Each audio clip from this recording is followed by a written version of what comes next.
అల్వాల్లోని football ground సందర్శించిన నగర mayor Gadwal Vijayalakshmi ప్రతి ఒక్కరూ విద్యతో పాటు ఆటలలో అలరించాలని సూచించారు. అనంతరం ఆ కాలనీ వాసులు ఈ ప్రభుత్వ గ్రౌండ్ ను కొందరి ప్రైవేటు వ్యక్తులకు అప్పగించారని, వాళ్ళు అధిక ఫీజులు వసూలు చేస్తున్నారని ఫిర్యాదు చేశారు. దీనిని మళ్లీ ప్రభుత్వమే చేపట్టి ప్రతి ఒక్కరికి క్రీడలను అందించాలని తెలిపారు.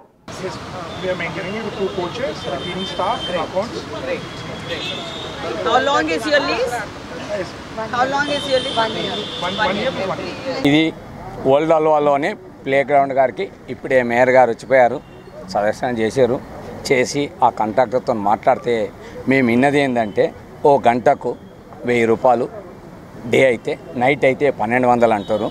కానీ ఒక 5 గంటలు ఆడాలన్నా రోజుకు 5000 అవుతాయి, నెలకు 150,000 అవుతాయి. గవర్నమెంట్ జాగాల కాంట్రాక్ట్ ఇచ్చినందుకు మేము సంతోషిస్తున్నాం, మెయింటెనెన్స్ అవుతుంది, కానీ తక్కువ బడ్జెట్తో చేయాలనేది మనవి.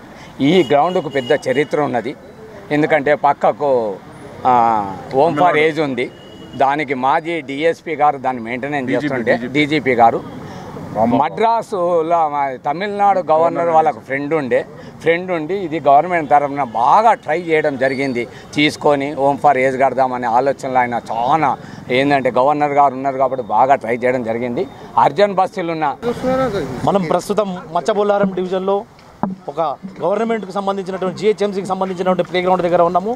ఇంతకుముందుకు నేను చిన్న ఉన్నప్పటి నుంచి చూస్తున్నప్పుడు ఇక్కడ ఓల్డ్ అల్వాల్ కానీ అల్వాల్ మచ్చబొల్లారం ప్రాంతాలకు చెందినటువంటి చిన్నపిల్లలు వచ్చి ఇక్కడ ఆడుకునేవాళ్ళు, సరదాగా ఆడుకునేవాళ్ళు సాయంత్రం కానీ హాలిడేస్ ఉన్నప్పుడు.